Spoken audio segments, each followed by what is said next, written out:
Assalamualaikum warahmatullahi wabarakatuh. Selamat siang pemirsa. Di akhir pekan kali ini kami hadir melalui program dialog khusus. Kali ini bersama DPRD Provinsi Jawa Timur yang akan menemani Anda selama 1 jam ke depan. Kami akan berbincang pemirsa terkait dengan sinergi ciptakan pilkada damai di masa pandemi.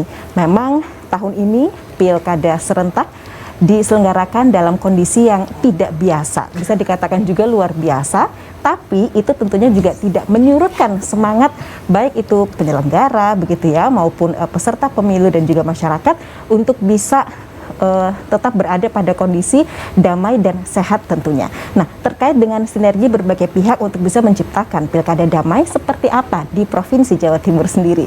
Di studio pemirsa sudah hadir Bapak Dr. Freddy Purnomo SHMH.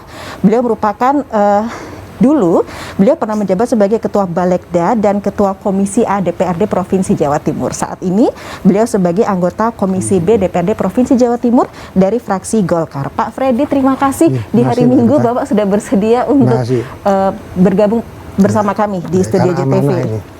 Amanah ya, demi kepentingan bersama ya Pak ya, demi kepentingan yang lebih besar. Baik, dan juga Pak Freddy tidak sendiri pemirsa, sudah ditemani oleh Mas Purnomo Satrio yang merupakan koordinator Divisi Hukum Bawaslu Jawa Timur. Mas Purnomo Satrio, terima kasih juga sudah bersedia hadir ya hari Minggu kali ini. Seperti kata Pak Freddy tadi, amanah masalahnya kan, patang tugas tidak selesai Pak. Luar biasa terkait dengan integritasnya begitu ya pemirsa ya. Baik, sinergi ciptakan pilkada damai di masa pandemi. Baik Pak Freddy, ini kita bicara mengenai pilkada serentak di masa pandemi, khususnya di Jawa Timur. Bagaimana Pak pandangan Bapak sebagai Dewan Provinsi Jawa Timur? Jadi gini, untuk penyelenggaraan demokrasi ini kan sudah tertuang di Undang-Undang Pilkada ya. Iya. Kemudian kemarin kan masih tarik ulur Mas. Ulur akhirnya sudah menjadi satu keputusan, ya tentunya segala putusan dengan demokrasi yang ada di Jawa Timur ya, ini ada 19 kabupaten kota misalnya, 19 kabupaten kota Mas. Ya tentunya ini satu situasional dan kondisi yang memang kita harus betul-betul hati-hati. Nah, kita kan apalagi dalam suasana pandemi ini kan kita nggak tahu ya, tapi ya apapun himbauan pemerintah, bahkan juga regulasi yang sudah dikeluarkan oleh pemerintah terkait dengan masalah protokol kesehatan menjadi salah satu prioritas. Tentunya schedule demokrasi pun juga harus berjalan. Nah, terkait masalah teknis penyelenggaraan ini adalah ranah KPU dan juga Bawaslu. Intinya itu. Nah, kami dari DPRD ya sebagai mitra ya, sebagai penyelenggara pemerintahan bersama gubernur, karena kami posisi di DPRD, tentunya kita juga mensupport agar demokrasi khususnya untuk pilkada ini berjalan sesuai dengan rencana yang sudah dibuat. Yang kedua juga harus betul-betul memperhatikan suasana pandemi COVID yang juga sangat memprihatinkan, ini harus betul dijaga. Secara teknis saya serahkan yang lebih tahu teman-teman dari bagaimana untuk ngatur dalam saat berkampanye, terus bagaimana nanti pada saat hari hanya tanggal 9 ini untuk, kalau salah kemarin kan sudah ditentukan di dalam undangan itu ada schedule waktu ya. Nah itu saya harapkan juga masyarakat yang punya hak pilih on time dengan masalah schedule yang sudah dilakukan oleh teman-teman memperhatikan banget gitu, begitu ya, karena itu terkait lebih utama lagi adalah memperhatikan terkait masalah protokol kesehatan. Terus pokoknya sekarang bahasanya sudah dablek dan merasa aman, janganlah. Ini sudah banyak korban kemarin kita dengar Situbondo ya, beberapa waktu lalu Sidoarjo. Nah sekarang teman saya Bu Mujidah masih dirawat di Rostomo. Ada lagi wakil wali kota Probolinggo ya. Belum ya teman-teman saya DPR ya. Kita semua berdoa lah supaya Jawa Timur ini ya khususnya yang mendarat pilkada ini juga betul-betul bisa protokol kesehatan yang terkendali dengan baik ya. Ya terutama dalam hal penyelenggara ya, bukan hanya KPU maupun Bawaslu, semua pihak terkait termasuk masyarakat dan juga tokoh-tokoh masyarakat. Itu yang harus kita utamakan. Makanya Bu Gubernur termasuk Presiden Jokowi wanti-wanti wis. Jaga protokol kesehatan, jaga protokol kesehatan. Bukan karena apa? Nyawa ini kan tidak ada serep. Mohon maaf gitu loh. Makanya saya bilang ya itu tadi, taati segala tahapan yang sudah diatur oleh KPU penyelenggara maupun Bawaslu sebagai pengawas, dan juga himbauan pemerintah yang sudah secara ketat itu melakukan melalui protokol kesehatan. Ini menjadi salah satu pedoman yang harus betul-betul diperhatikan. Ini yang kita wanti-wanti. Iya Pak Freddy. Nah Mas Satrio, bagaimana kemudian khususnya teman-teman di Bawaslu Jawa Timur melihat dengan penyelenggaraan pilkada tahun ini yang memang dilaksanakan dengan atau dalam kondisi yang sangat tidak biasa? Ya, izin Mas Freddy, Mbak Dika. Jadi memang kalau dilihat dari secara fenomenanya, pilkada sekarang itu kan memang pilkada yang tidak biasa. Diselenggarakan di tengah-tengah pandemi, di tengah-tengah situasi masyarakat yang memang masih berjuang untuk hidupnya dia sendiri gitu ya Pak Freddy ya. Betul. Nah tapi kami sebagai penyelenggara yang pertama saya ingin menyatakan bahwa kami sebagai penyelenggara merupakan pelaksana undang-undang. Karena undang-undang ini sudah ngomong A, kemudian disepakati oleh DPR, KPU dan pemerintah. Waktu itu untuk lanjut, kami melaksanakan tugas kami untuk menyelenggarakan pilkada. Kemudian yang kedua itu terkait dengan protokolnya sendiri, kami memang sudah memastikan agar penyelenggaraan ini tidak hanya tertib administrasi, tertib prosedur, tapi juga sesuai dengan protokol kesehatan. Standar sederhana adalah misalkan contoh kampanye sekarang ya Mas Freddy ya. Kita ada pembatasan terhadap kampanye, misalkan kalau mau bisa online, bisa offline. Kalaupun mau offline, maka jumlah pesertanya maksimal 50 dan harus berjaga jarak. Kalau katanya Presiden Jokowi kan, ingat pesan ibu, iya kan? 3M itu menjaga jarak, mencuci tangan, sama memakai masker di situ. Jadi kami sih pada posisi yang sudah cukup optimis 9 Desember akan terselenggara dengan baik. Kenapa? Teman-teman kami di KPU misalkan mereka sudah menyelenggarakan beberapa kali simulasi. Beberapa kali simulasi itu termasuk beberapa skenario, Mbak. Jadi izin menginformasikan Mas Freddy, beberapa skenario misalkan kalau ada peserta yang dia tidak mau pakai masker atau pemilih yang dia tidak mau pakai masker misalkan. Apa yang harus dilakukan? Bahkan skenario terburuk adalah bagaimana kalau ada pemilih yang pingsan. Itu juga sudah disimulasikan oleh teman-teman dari KPU. Nah, kami sebagai pengawas pemilu juga memberikan instruksi kepada jajaran kami supaya sesuai dengan protokol kesehatan. Pertama kami melakukan seleksi dengan rapid, kemudian kami juga memastikan agar mereka tidak hanya melaksanakan protokol kesehatan, tetapi juga bisa mengawal atau mengawasi protokol kesehatan di TPS. Gitu Mbak Tika. Seperti yang bisa kita saksikan bersama saat ini ya, Mas Satrio. Artinya bahwa masyarakat yang memang nanti akan datang ke TPS, mereka sudah melakukan simulasi, begitu ya, sudah dilakukan sosialisasi juga, begitu tahapan-tahapannya, agar nanti mereka bisa tahu, paham begitu ya. Edukasi pendidikan itu penting juga begitu bagi masyarakat. Nah, yang memang kalau secara spesifik terkait dengan protokol kesehatan, misalkan ada beberapa pesan yang bisa kami sampaikan. Yang pertama, ketika masuk jangan lupa bawa masker dan alat tulis. Bawa masker dan alat tulis. Yang kedua, jangan lupa cuci tangan. Yang ketiga, KTP ditunjukkan dan jangan diserahkan. Cukup ditunjukkan Cukup saja. ditunjukkan. Ya kan, karena proses absensinya seperti itu. Nanti teman-teman setelah ditunjukkan, teman-teman akan mendapatkan sarung tangan untuk melakukan pencoblosan, dimasukkan ke kotak suara, dan teman-teman akan ditetesi tinta. Tidak lagi mencelupkan. Kalau dulu kan kita mencelupkan, sekarang ditetesi, kemudian cuci tangan. Nah, bagi pemilih yang suhunya di atas 37,3, oleh teman-teman KPU akan disediakan bilik khusus, gitu Mbak. Oke, jadi memang di setiap TPS disediakan bilik khusus untuk mereka yang terdeteksi suhunya 37,3 ke atas, begitu ya Mas Satrio ya pastinya. Oke, luar biasa, jadi nggak usah khawatir begitu ya. Mereka tetap memiliki kesempatan untuk mempergunakan haknya memilih, begitu ya. Dan di ya. TPS juga disediakan baju hazmat, Mbak. Jika memang ada kasus-kasus yang memerlukan baju hazmat, contoh misalkan ketika berada di dekat asrama haji yang menjadi lokasi karantina kami, itu baju hazmat dipakai. Atau misalkan ketika ada pemilih yang pingsan, itu baju hazmat dipakai. Oke, jadi everything is clear, everything is prepared. Jadi tidak ada alasan bagi masyarakat untuk tidak merasa aman, tidak merasa nyaman, begitu ya, karena itu sudah dijamin. Ya, karena kita juga belajar dari Korea Selatan, Mbak. Jadi salah satu keberhasilan Korea Selatan kenapa mereka angka partisipasinya naik, itu karena ada sosialisasi tentang bagaimana aman dan nyamannya menggunakan hak pilih. Baik. Nah, kita harapkan itu bisa terjadi di Jawa Timur 9 Desember nanti. Luar biasa. Dan pemirsa tetaplah bersama kami karena program dialog khusus bersama DPRD Provinsi Jawa Timur masih akan kembali usai jeda berikut.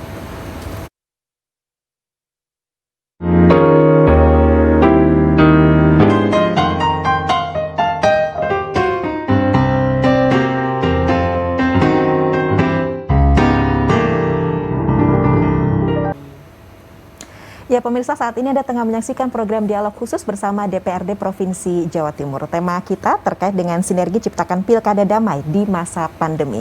Baik Pak Freddy, ini sinergi yang dibangun oleh DPRD Provinsi Jawa Timur dengan teman-teman di KPU dan juga Bawaslu untuk menciptakan pilkada damai di tengah pandemi. Seperti apa Pak Freddy? Jadi gini, kebetulan posisi KPU terus kami ini kan di provinsi. Ya. Beda dengan Pilgub kemarin ya, karena kita bersinergi, kami punya kepentingan gitu. Baik. Makanya kami melalui penyelenggaraan Pilgub kemarin juga ya kita alokasikan melalui APBD. Nah sekarang yang persoalannya kan kabupaten kota, apakah provinsi diam? Tentu tidak. Tadi saya jelaskan ya, di dalam struktur organisasi pemerintahan yang punya hubungan vertikal itu adalah gubernur dengan kepala daerah. Baik. DPRD nggak punya. DPRD itu hanya mempunyai mitra sejajar dengan gubernur, check and balance. Ya. Tetapi apakah harus DPRD tinggal diam? Tidak. Saya pun berangkat dari partai, ya. Saya kira semua sama. Ya. Tugas monitoring itu, ya ini bukan memata-matai penyelenggara, monitoring itu tentunya nanti laporannya kepada pimpinan DPRD ke gubernur. Kami tidak bisa langsung menegur kepada, kecuali kalau dulu di KPU provinsi ya, karena kita kan walaupun saya vertikal, lembaga vertikal, kita kan sudah sebagai apa secara sensitivitas kita kan juga membantu penyelenggaraan Pilgub pada waktu itu. Jadi kita bisa adain, tapi kalau sekarang ini ya gubernur yang punya peran. Satu sisi gubernur sebagai kepala daerah, satu sisi gubernur sebagai kemenangan pemerintah pusat di daerah, fungsinya pembinaan dan pengawasan. Nah, oleh karena itu gubernur juga tentunya akan membantu ya. Kami tidak bisa istilahnya intervensi, apalagi ambil sikap ya, karena lembaga penyelenggara ini kan termasuk para kandidat. Ini kan kewenangan ada beliau-beliaunya gitu. Ya, paling tidak ya kalau ada sesuatu ya kami melalui gubernur gitu loh. Nah, kalau kami di provinsi mudah kami koordinasinya tuh. Tetapi kami intervensi ke teman-teman di daerah itu nggak bisa. Itu yang pertama. Satu contoh kemarin kami juga sempat ditanya oleh beberapa media. Pak Freddy, ASN apakah boleh cuti? Terus membantu salah satu kerabatnya untuk kampanye? Saya bilang nggak boleh. ASN di Undang-Undang 5 tahun 2014 ASN itu ya walaupun saya cuti ASN, nah tetap disebutkan bahwa ASN adalah tetap menjaga netralitas, walaupun itu apakah istri, suami, kerabat itu tidak boleh. Nah, ini Pak Waslu nanti bisa jelas. Itu yang kami ingatkan betul-betul kepada gubernur ya, agar nanti mengimbau kepada 9 kabupaten kota ini harus diwanti-wanti betul gitu loh. Betul. Ya, saya minta ada sikap tegas, apalagi dengan Komisi ASN sudah menjelaskan ya, termasuk kepala daerah. Nah, kepala daerah kan bukan ASN, tapi kan pembina ASN. Seandainya kalau mereka terlibat di dalam kampanye atau apa, ya harus melepas dulu tuh status sebagai kepala daerah. Ya melalui cutian gitu loh. Intinya itu. Terus jangan nanti memakai dua kaki gitu loh. Tapi faktanya memang di tengahnya ada, beliau nanti bisa jawab gitu loh. Nah, saya prinsip ini. Pada prinsipnya saya tetap harus mentaati norma-norma yang sudah ditentukan, baik itu melalui keputusan KPU, peraturan KPU, undang-undang pilkada. Itu harus diperhatikan betul, termasuk kedudukan kepala daerah ya, apakah itu petahana atau mungkin kepala daerah ini sudah 2 periode punya jago lain. Ya, ini harus ketat betul, Makanya kami di provinsi itu DPR ini juga punya kegiatan di dapil. Contohnya hari ini, saya ini sebenarnya punya kegiatan di dapil saya gitu loh. Tugasnya apa? Saya beda dengan Bawaslu. Saya memantau. Nah, satu sisi saya memantau kalau ada hal-hal yang saya anggap kurang tepat ya, pendak saya nyampaikan ke beliaunya toh. Beliau nanti secara vertikal bisa melakukan tindakan di wilayahnya. Saya sampaikan ya, soal benar nggaknya beliau nanti akan lakukan. Tetapi saya sebagai kader Golkar ya, misalkan kader partai lah, saya di sini hadir selaku DPRD ya. Nah, misalkan saya ada kandidat yang dari partai saya gitu loh. Saya harus melepas atribut saya sebagai ketua DPR. Baik. Nah, boleh saya bilang memanfaatkan. Sekarang hari ini saya misalkan ke wilayah saya ikut kampanye, sebenarnya nggak boleh, kan gitu mas. Iya toh. Nah, tetapi kalau saya bukan difasilitasi oleh DPR, berangkat ke sana atas dasar perintah partai, ya itu sudah sah-sah berbeda. aja. Oh, Iya. oke. Selama itu menggunakan fasilitas pemerintah ya, DPRD kan fasilitas pemerintah. Iya. Kita nggak boleh, gitu loh. Oke, Ya, baik. toh? Jadi Ya. jangan main dua kaki selain gitu. Iya, nah Mas Satrio itu bagaimana Mas? Artinya dari penjelasan yang disampaikan oleh Pak Freddy tadi, bagaimana kemudian pengamatan atau monitoring teman-teman di Bawaslu sendiri ketika di lapangan? Iya, jadi realitas yang kami dapatkan memang menurut saya beberapa waktu yang lalu cukup mengkhawatirkan. Kenapa? Karena beberapa yang jadi satu isu kami memang netralitas ASN, Mas Freddy. Jadi netralitas ASN di beberapa daerah itu cukup mengkhawatirkan sehingga kami harus memberikan rekomendasi ke Komisi Aparatur Sipil Negara.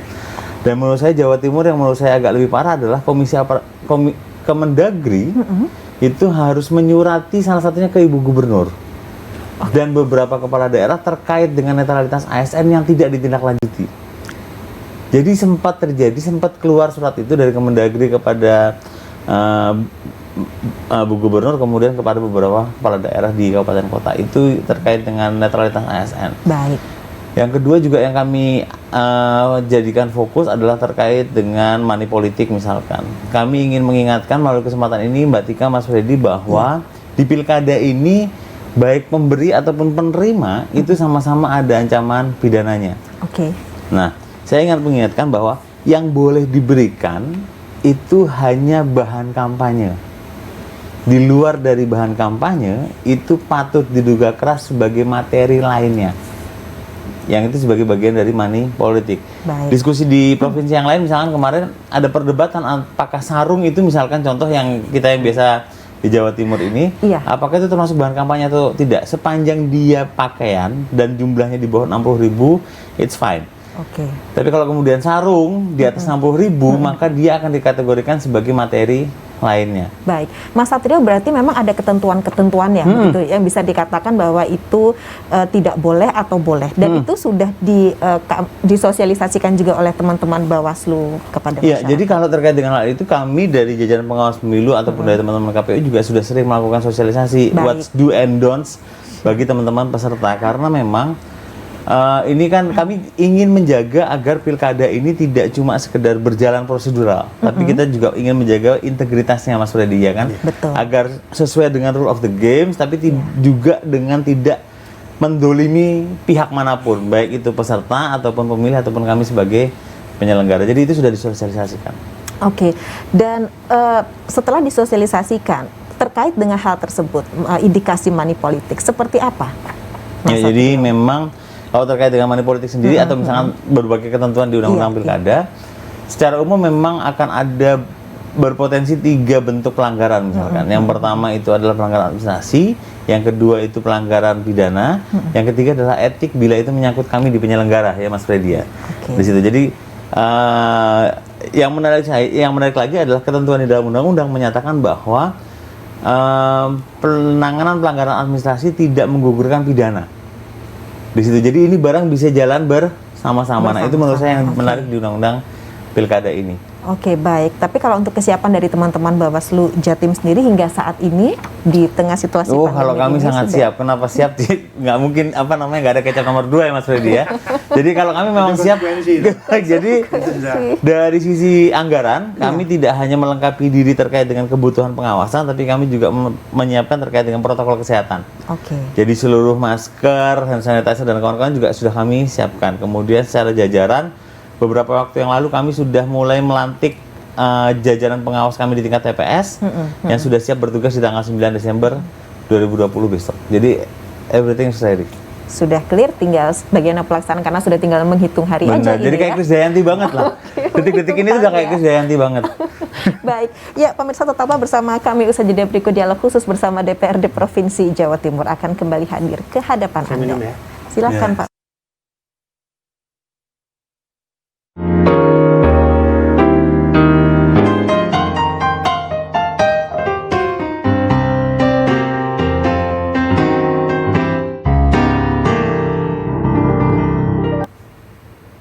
Ya pemirsa, bagi Anda yang baru saja bergabung bersama kami, saat ini Anda tengah menyaksikan program dialog khusus bersama DPRD Provinsi Jawa Timur, Sinergi Ciptakan Pilkada Damai di Masa Pandemi, bersama Bapak Freddy Purnomo dari DPRD Provinsi Jawa Timur dan juga Mas Purnomo Satrio dari Bawaslu Jawa Timur. Pak Freddy, begini Pak, teman-teman di Dewan itu kan memang artinya mereka ada partai, artinya ada dari Bapak dari fraksi Partai Golkar begitu.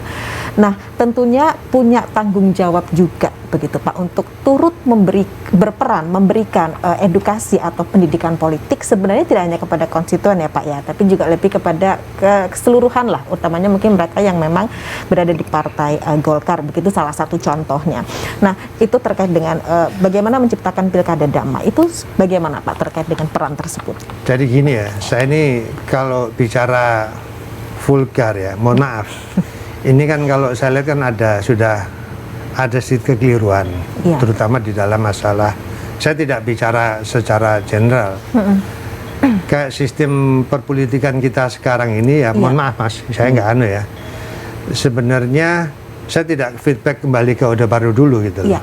Lah, dengan euforia sekarang istilahnya semua serba terbuka, serba bebas, tentunya harus diimbangi dengan pendidikan ya. Pendidikan tentang masalah ya, tindakan politik itu bukan hanya kepada partai politik, termasuk untuk publik. Nah, sekarang kan nampaknya kan dianggap ini yang apa, stigma Orde Baru nggak suka keprasi semua. Kalau dulu kan ada istilahnya B4 segala, kan salah satu juga kita memberikan pembelajaran masalah demokrasi ya. Walaupun saya ini juga aktivis, saya ini juga dulu juga saya aktif 78 juga. Masuk ke partai enggak ujug-ujug gitu. Lah sekarang ini seharusnya kewajiban partai itu yaitu tadi edukasi. Edukasi itu kalau dulu kan ada kaderisasi, saya nggak tahu ya. Nampaknya sekarang ini saya nggak bisa cerita lebih terbuka. Kadang-kadang kemarin baru caleg dari partai lain, pengurusan baru sudah ganti partai lagi. Ya mohon maaf loh ya, bukan karena saya ini konsisten 78 saya sudah di Golkar, 80 saya sudah kaderisasi, 87 saya sudah ikut caleg, baru tahun 2009 saya kepilih sampai sekarang itu. Karena ya niat saya bukan, tujuan utama adalah pekerjaan. Ya, memang ya inilah salah satu bagian daripada nilai-nilai demokrasi kita bangun melalui partai politik ya, seharusnya itu ditanam. Nah, saya yakin bahwa kemarin saya juga dengar ya, partai saya pun juga sudah baru selesai juga dengan politik. Kemarin saya dengar juga ada dari partai lain juga memberi edukasi. Saya kira niatnya itu sudah cukup baik ya, sudah cukup baik. Bagaimana kita harus dewasa secara politik.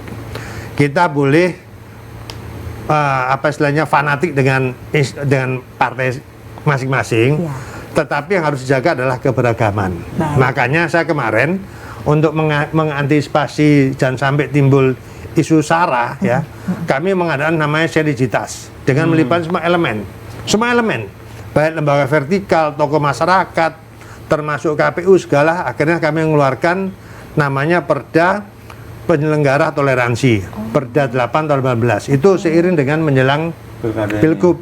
Saya menginginkan bahwa jangan sampai isu sara menjadi salah satu bagian istilahnya negatif thinking ya, istilahnya politik hitam. Saya nggak ingin gitu loh. Saya begitu bangga dulu zaman masa lalu ya, yang dari Aceh jadi wakil gubernur Jawa Timur gak ada masalah. Saya bilang dari Kalimantan jadi bupati di Gresik gak ada masalah. Lah kita ini sama-sama warga negara. Siapa yang tahu, kayak saya sendiri misalkan, saya ini Freddy Purnomo ya, pikir wah ini asli Jawa enggak? Padahal saya ini asli Jawa, lahir di Jawa. Saya mulai lahir sampai saya selesai S3 itu saya kuliah di Surabaya. Pak. Intinya gitu. Makanya saya bilang, sudahlah kita berdewasa dalam berpolitik, membangun negeri ini untuk kepentingan kita bersama. Memilih atau mencari pimpinan ini pimpinan masyarakat. Partai ibaratkan kendaraan, kayak travel lah. Kalau kita travel mau pakai travel ini, travel itu, nanti pada ujungnya itu adalah pemimpin. Nah, tentunya sebagai pimpinan daerah juga ego kepartaiannya sudah harus dikurangi. Dia adalah pemimpin masyarakat gitu loh. Makanya saya penting ya, pendidikan politik saya kira itu sangat penting sekali ya. Tapi alhamdulillah saya kemarin lihat dari partai saya sendiri, terus juga ada dari partai-partai lain ini nampaknya sudah hampir semua menyelenggarakan. Ya ini ya dibutuhkan kedewasaan, terutama dalam rangka menghadapi situasi kondisi pandemi sekarang ini gitu. Yang penting adalah kedewasaan, ya kedewasaan. Terus dan fanatik, yang penting lagi adalah dibangun keberagaman, ya keberagaman. Bahwa Indonesia ini adalah luas, Indonesia adalah Bhinneka, itu yang lebih diutamakan itu daripada identitasnya Indonesia iya. Ya. Nah, saya contohnya sudah kayak saya dulu di provinsi, saya sebagai salah satu wakil ketua tim pemenangan Pilpres ya. Sekarang koalisinya beda. Nah, terus apa saya harus alergen? Enggak lah, komunikasi penting. Misal satu contoh, kami di satu tempat misalkan koalisi dengan partai A, tempat lain partai B, bahkan di sini kita beda. Apa kita harus kaku ya? Jangan gitu loh ya. Ini pentingnya komunikasi. Kayak contohnya saya di DPRD ya, apapun warna dari para politik, saya ibaratnya kayak apa ya, kayak harmoni ya, harmoni gitu. Nah ini sosialisasi ini juga harus disampaikan kepada masyarakat gitu loh. Bagaimana indahnya keberagaman termasuk dalam masalah menghadapi pilkada serentak ini. Luar biasa. Kalau dari Bawaslu Jatim sendiri seperti apa ini Mas Satrio? Artinya sudah pasti ini merupakan juga tanggung jawab yang tidak bisa dikesampingkan ya terkait dengan pendidikan politik, khususnya mengajak masyarakat juga untuk menjadi pengawas pemilu. Ya, itu yang yang memang jadi tantangan luar biasa bagi kami penyelenggara di Mbak Tika. Jadi di kesempatan ini saya juga ingin menginformasikan bahwa sesungguhnya memang kami punya alokasi untuk melakukan sosialisasi. Teman-teman yang menyelenggarakan pilkada itu sesungguhnya memang punya alokasi untuk melakukan sosialisasi. Tapi ngapunten Mbak Tika, Mas Freddy, dari sisi alokasi anggaran itu pun kan kita tidak pada posisi yang akan sulit untuk menjangkau semua segmen masyarakat. Iya kan? Ada masyarakat yang memang dekat dengan akses informasi, ada masyarakat yang karena dia secara geografis dia harus jauh dari pusat informasi. Nah, bayangan kami adalah sebenarnya ini bisa jadi sinergi, Mas Freddy. Bukan hanya ke teman-teman DPRD provinsi, tapi ke seluruh satker yang ada di Jawa Timur. Bagaimana sama-sama mensosialisasikan, tidak saja tanggal 9 Desember, tapi apa yang boleh dan apa yang tidak boleh. Contoh netralitas ASN. Ayo kita sama-sama sosialisasikan. Terkait dengan money politik, larangan money politik, ayo sama-sama kita sosialisasikan. Nah, kalau sinergi ini sudah dibangun, menurut saya pilkada ini tidak hanya semakin lebih indah, tapi juga meriah. Terkait masyarakat yang berada di lokasi yang taruhlah untuk akses informasi saja mereka masih ada kendala, itu seperti apa yang sudah dialami oleh teman-teman Bawaslu Jatim? Akhirnya metode yang kami gunakan adalah menggunakan jajaran atau perangkat kami yang ada di paling bawah. Paling tidak di desa kelurahan, itu yang menjadi sumber informasi bagi masyarakat di situ. Di situ. Kemudian kami juga memanfaatkan kantor-kantor misalkan untuk menempel poster, memasang spanduk terkait dengan. Jadi memang metode sosialisasinya harus divergen, harus berbagai macam. Tidak hanya lewat media elektronik misalkan, tapi juga lewat bahkan yang manual sekalipun, dia tadi poster, karena spanduk, menyesuaikan itu dengan keadaan dengan kondisi geografis masyarakat kita. Baik. Nah, kemudian terkait dengan pemetaan kerawanan pilkada ini Mas Satrio, bagaimana? Ya, jadi kalau pimpinan kami di RI sesungguhnya sudah menerbitkan 3 kali indeks kerawanan pilkada, Mbak Tika. Jadi yang pertama pilkada secara umum, kemudian 2 yang susulannya itu adalah terkait dengan masing-masing tahapan. Nah, Jawa Timur memang cukup beruntung karena dari 19 kabupaten kota ada 1 yang memang masuk di top 15-nya. Ada 1 yang masuk di top 15-nya, tapi itu sesungguhnya kan menjadi alat atau indikator bagi kami ketika mengeksekusi realita di lapangan. Nah, di situ. Jadi itu kami jadikan indikator dan alhamdulillah sampai sekarang insya Allah Jawa Timur tidak separah beberapa tahun yang lalu ya Pak ya. Karena sebelumnya Mbak Tika, kantor penyelenggara harus dibakar misalkan. Iya kan? Kemudian beberapa kali demo misalkan, kalau demo masih biasa gitu ya, karena kan sama-sama aktivis ya Mas Freddy ya. Jadi di demo biasalah, tapi kalau sampai dibakar, alhamdulillah kan tahun ini enggak. Gitu. Dan semoga tidak ya. Jangan. Artinya berarti ini bisa menunjukkan juga bahwa tingkat kedewasaan itu ya Pak Freddy, yang artinya mereka masyarakat sudah mulai terbangun meskipun Jadi mungkin tokoh-tokoh masyarakat itu termasuk tokoh-tokoh leader informal itu juga harus dilibatkan gitu loh. Bagaimana itu saya sampaikan tadi, kita boleh punya idola tapi jangan terlalu berlebihan ya, berlebihan. Itu yang saya bila katakan kedewasaan. Ibaratnya kalau kita debat sampai keras, selesai ya di luar tertawa sudah. Ya kayak di ILC lah, kita tahu bagaimana kerasnya. Di luar ya kita ini semua teman. Kita ini di dialog khusus ini ya Mas Freddy. Kayak dialog sekarang ini, iya kan? Intinya gitu. Jadi di dialog khusus di dalam dan di luar teman. Teman ya. Intinya gitu. Saya kebetulan di Komisi A itu kan beragam dari berbagai partai ya. Kebetulan wakil saya itu dulu juga ketua DPRD di Jember. Baik. Terus wakil saya sendiri satu dari PD Perjuangan. Ya bagaimana kita mengharmoni. Intinya itu kalau ada konflik lintas partai, kita duduk bareng. Ngopi bareng. Nah, ngopi bareng karena akhirnya kita carikan solusi gitu. Iya. Nah, intinya gitu. Oke. Intinya Berarti bisa dikatakan juga bahwa apa yang dilakukan oleh para elit partai itu bisa menjadi contoh nyata bagi ibaratnya publik khususnya begitu, kalau kita tidak mau berbicara tentang anggota partai tertentu, bagi publik untuk mereka tahu bahwa oh mereka mencontohkan seperti ini loh. Betul. Keberagaman, kemudian harmoni dan kedewasaan itu ya. Kebetulan di Freddy. partai itu ya, kita kan punya semacam forum seriositas itu. Jadi ada pertemuan rutin ya, gantian. Misalkan hari ini di tempat kami di Golkar, misalkan nanti berikutnya di PDI, terus nanti di Demokrat, terus dan seterusnya di PKB. Kita mengundang seluruh teman-teman lintas partai, kita dialog. Oh, jadi itu kita memang bangun merata sejak begitu. zamannya Pak Dekarwo. Jadi forum seriositas partai politik Jawa Timur. Iya. Nah, itu kalau ada konflik-konflik ya itu tadi kita harus ketemu. Ya alhamdulillah dalam dialog itu sangat dinamis gitu loh. Nah, cuma persoalannya kalau sudah ke masyarakat ini kan ya syarat kepentingan, mohon maaf ya. Nah, ini ya boleh kepentingan tapi jangan sampai provokatif. Intinya gitu. Baik. Kita jagalah suasana kondusif Jawa Timur ini bagaimana ya. Apapun perbedaan kita sama-sama keluarga besar Jawa Timur, itu yang penting ya. Oke, baik. Nanti juga bagaimana teman-teman di Dewan melihat yang namanya pemetaan kerawanan pilkada. Sesaat lagi Pak Freddy, pemirsa, dialog khusus bersama DPD Provinsi Jawa Timur masih akan kembali usai jeda berikut.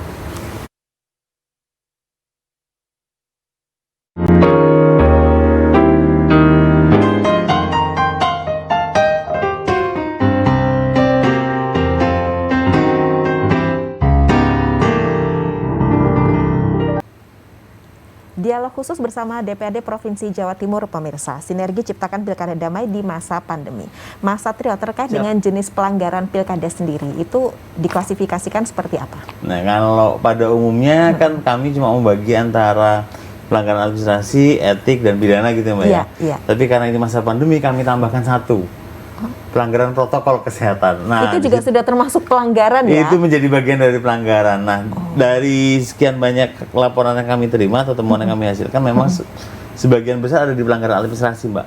Maksudnya pelanggaran administrasi itu adalah pelanggaran terhadap prosedur, tata cara atau mekanisme penyelenggaraan pilkadanya. Oh, baik. Di situ. Jadi paling banyak ada di situ. Baru kemudian turun ke salah satunya misalkan ke undang-undang lain. Undang-undang lain seperti netralitas ASN tadi, Mas Freddy, itu menjadi salah satu yang cukup tinggi di Jawa Timur. Itu, dan yang terakhir adalah terkait dengan protokol kesehatan. Nah, protokol kesehatan ini jajaran kami terpaksa berdasarkan catatan yang saya miliki, sampai saat ini kami terpaksa melakukan 3 kali pembubaran, 3 sampai 5 kali pembubaran terhadap kampanye karena melanggar protokol kesehatan. Baik. Di situ. Jadi itu realitas penegakan hukum di Pilkada tahun 2020. Itu sampai dibubarkan. Itu prosedurnya sebenarnya bagaimana, Mas? Kalau kemudian sampai harus dibubarkan oleh ya, jadi memang pertama kami harus memberi peringatan dulu kepada penyelenggara, kepada teman-teman peserta yang sudah dia. Kemudian kami tunggu kurang lebih 1 sampai 1,5 jam. Oke, berarti ada waktu tunggunya ada waktu ya. tunggunya. Kan nggak mungkin ujuk-ujuk kita kayak gerebekan di Irian Barat gitu kan. Jadi ada waktu tunggunya dulu, kemudian kami bersama teman-teman dari kepolisian dan Satpol PP melakukan atau membubarkan kampanye tersebut. Itu di aturannya Mbak, tapi di realitanya kami cukup bersyukur karena ada kerjasama dari teman-teman peserta. Jadi Oh, baik. kami tidak perlu melibatkan teman-teman kepolisian ataupun Iya. Satpol PP, Iya. cukup diaturi Bapak Ibu ngapunten, tapi karena ini tidak sesuai dengan peraturan, kemudian kami mohon agar kampanye ini bisa dibubarkan agar tidak menimbulkan konsekuensi lebih lanjut. Oke, dan artinya mereka juga memahami itu, mereka juga kooperatif atau bekerja sama begitu. Di beberapa tempat kooperatif, Mbak. Tapi Ada di juga, beberapa kabupaten kota juga yang jajaran kami di itu, Pak, oke. bully, bukan dibully tapi mengalami kekerasan dalam hal ini khususnya verbal. Nah, di situ jadi itu yang menurut kami juga jadi concern dan kami sudah sampaikan itu ke Bawaslu RI, bahkan pimpinan kami di Bawaslu RI juga sudah menyampaikan kepada Komisi 2 pemerintah pada saat forum FDP. Baik, itu menjadi catatan ya, Ya. tentunya. Baik, kemudian ini terkait tadi termasuk pelanggaran protokol kesehatan, Ya. itu sudah masuk pelanggaran. Tapi kalau sampai saat ini bagaimana sih teman-teman Bawaslu melihat kesadaran masyarakat sendiri terkait protokol kesehatan? Kalau dibandingkan antara jumlah yang kami tangani dengan realitas kampanye, maka itu angkanya kan kecil sekali. Baik. Sehingga kalau disimpulkan, insya Allah kalau berpikiran positif, itu insya Allah masyarakat ataupun peserta sudah mematuhi, sebagian besar sudah mematuhi protokol kesehatan. Nah, kami berharap itu masih bisa tetap dilaksanakan, setidaknya sampai dengan rekapitulasi atau penetapan hasil nanti. Baik. Kemudian terkait dengan laporan dari masyarakat ini, Mas Satrio, yang terkait money politics ada tidak? Ada beberapa, alhamdulillah ada loh, alhamdulillah. Jadi memang ada. Ternyata ada maksudnya. Jadi memang ada beberapa laporan terkait dengan money politik dan sekarang sedang ditindaklanjuti bersama-sama antara jajaran kami di kabupaten kota, teman-teman kepolisian dan kejaksaan. Oke, berarti itu masih ada begitu ya maksudnya terkait dengan ada. money politik itu Ada. ya. Jadi ada beberapa yang test on the water gitu loh Mas Freddy. Jadi kalau ini kira-kira diapain gitu. Jadi Oh, begitu. ya karena Indikasinya angkanya seperti sedikit itu juga. kira-kira. Oke, baik. Nah, Pak Freddy tadi terkait dengan pemetaan kerawanan potensi begitu ya, potensi kerawanan di pilkada ini. Bagaimana kemudian teman-teman di DPRD Jatim melihat dengan adanya potensi kerawanan pilkada ini, Pak? Jadi gini, kalau dulu benar katanya Mas Satrio, kami ini kan selalu anytime ya, selalu komunikasi. Nah, misalkan ada di salah satu daerah ini rawan, saya langsung kontak, tidak harus kita ketemu, kita kontak, kemudian kita diberikan penjelasan oleh teman-teman KPU maupun Bawaslu ya. Iya. Memang kalau memang kita perlu hearing bareng ya kita lebih detail gitu. Baik. Yang intinya kita saling mensupport daripada pilihan demokrasi, karena pilkada ini sudah secara otoritas memang sudah diatur di dalam satu regulasi gitu. Maka tadi Mas Satrio sudah sebutkan bahwa ini sudah menjadi keputusan. Nah, makanya dengan situasi pandemi ini yang harus kita jaga adalah masalah kerawanan kesehatan. Nah, terus kemudian itu saya sebutnya tadi, jangan sampai menjadi isu-isu yang dikembangkan, masalah SARA, ya toh. Iya. Nah, ini saya wanti-wanti. Bukan karena apa?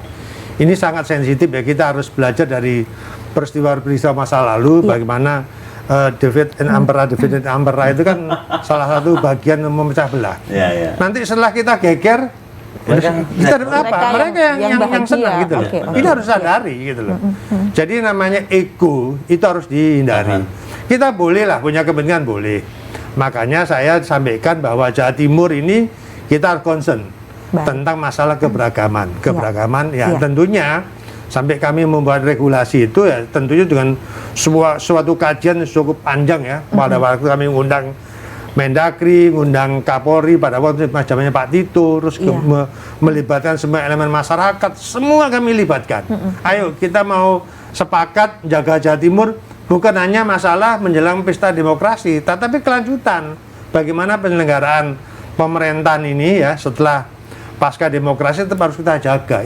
Itu prinsip buat kami. Makanya ya saya juga Gubernur Bu Kofifa ini nampaknya masih meneruskan ide-idenya Pak Dekarwo ya, namanya dalam forum judisitas melalui Forkompimda itu harus dibangun, termasuk melibatkan tokoh-tokoh masyarakat gitu.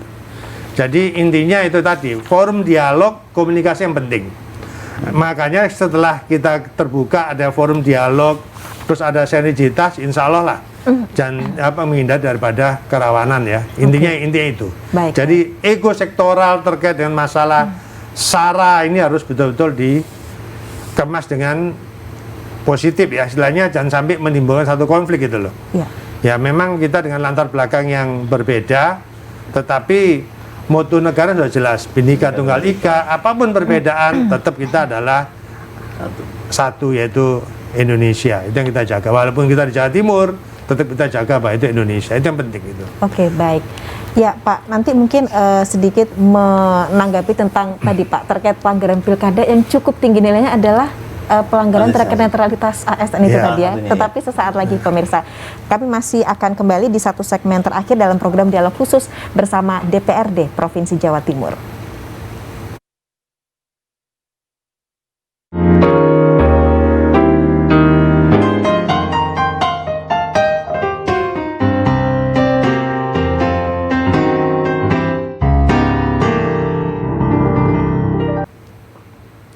Ya pemirsa, terima kasih Anda masih menyaksikan program dialog khusus bersama DPRD Provinsi Jawa Timur siang hari ini. Sinergi ciptakan pilkada damai di masa pandemi. Baik Pak Freddy tadi melanjutkan di segmen sebelumnya terkait dengan salah satu pelanggaran tertinggi itu adalah terkait dengan netralitas ASN. Ini seperti apa perhatian teman-teman di DPRD Provinsi Jawa Timur? Jadi Pak gini ya, Freddy? kalau ASN ini sudah jelas karena aturan Undang-Undang 5 tahun 2014 tentang ASN. Ya.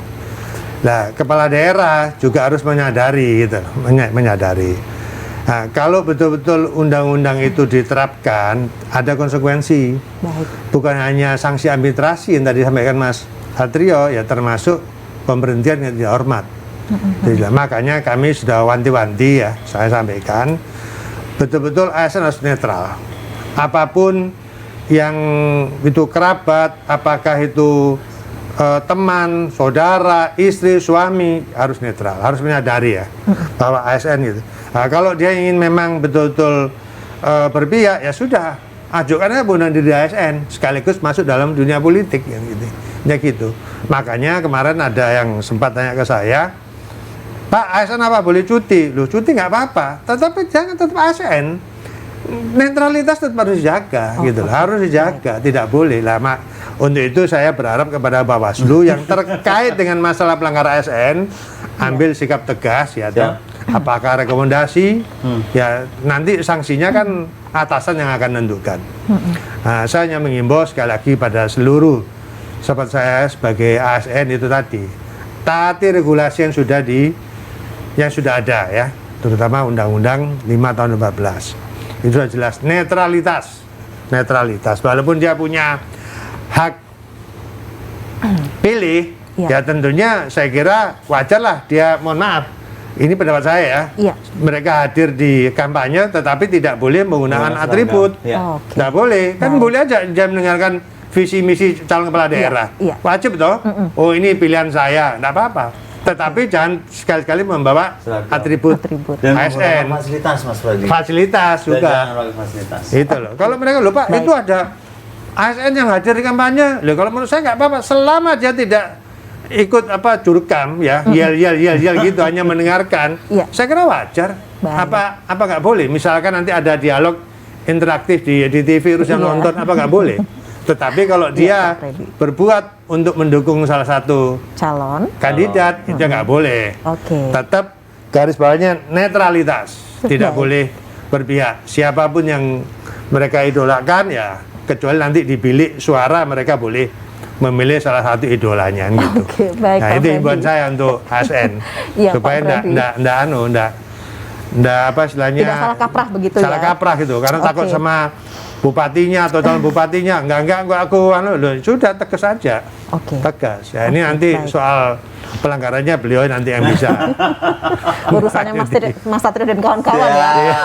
Mas Satrio, apa yang mau disampaikan terkait dengan pilkada damai kali ini? Ya, jadi memang Mbak Tika, Mas Freddy dan pemirsa teman-teman DTV, di kesempatan ini saya ingin menyampaikan bahwa pilkada tahun 2019 akan diselenggarakan 9 Desember besok. 2020. Protokol kesehatan sudah disiapkan, mekanisme administrasi juga sudah disiapkan. Tinggal satu, datang ke TPS dan laporkan kepada jajaran kami jika memang ada dugaan pelanggaran yang Anda ketahui. Laporkan, ada di desa, ada di kecamatan, ada di kabupaten kota sampai dengan provinsi. Selamat memilih. Oke, wow, oke. Jelas begitu ya, singkat, padat, jelas begitu, dan yang pasti supaya masyarakat juga bisa merasa aman dan nyaman ketika mereka datang di TPS. Yang pasti setiap TPS sudah menerapkan protokol kesehatan sesuai dengan prosedurnya seperti itu ya Mas Satrio. Baik, nah ini Pak Freddy, kalau dari teman-teman DPRD Provinsi Jawa Timur, apa yang mau disampaikan ini Pak terkait dengan penyelenggaraan pilkada di tengah pandemi kali ini, pesan yang mau disampaikan kepada masyarakat? Karena ini sudah menjadi keputusan, ya saya berharap masyarakat tetap menggunakan hak pilihnya, hak politiknya. Jangan sampai golput, bahasa saya gitu ya. Nah, apa yang sudah difasilitasi oleh penyelenggara ini betul-betul digunakan ya. Yang intinya tetap harus menjaga protokol.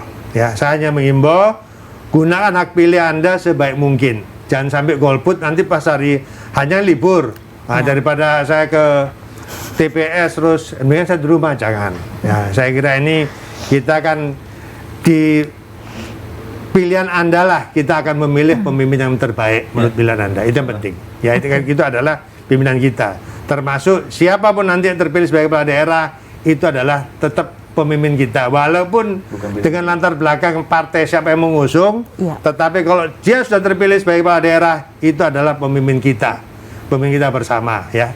Baju partai harus sudah dikesampingkan dulu ya. Nanti kalau sebagai kader partai nggak apa-apa dalam event tertentu, tapi sebagai kepala daerah itu harus tetap dijunjung tinggi ya keberadaannya sebagai pemimpin di daerah. Intinya gitu. Gunakan hak pilih sebaik mungkin. Luar biasa. Pak Freddy Purnomo, terima kasih atas bincang-bincangnya. Mas Purnomo Satrio ini sama-sama mengandung Purnomo gitu.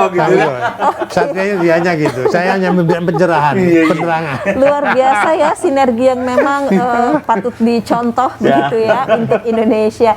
Ya pemirsa, sampai di sini kebersamaan kita dalam program Dialog Khusus bersama DPRD Provinsi Jawa Timur. Terima kasih juga Anda sudah bersama kami selama 1 jam ini. Saya Tika Subandi. Sampai jumpa pemirsa, selamat siang. Wassalamualaikum warahmatullahi wabarakatuh. Waalaikumsalam warahmatullahi wabarakatuh.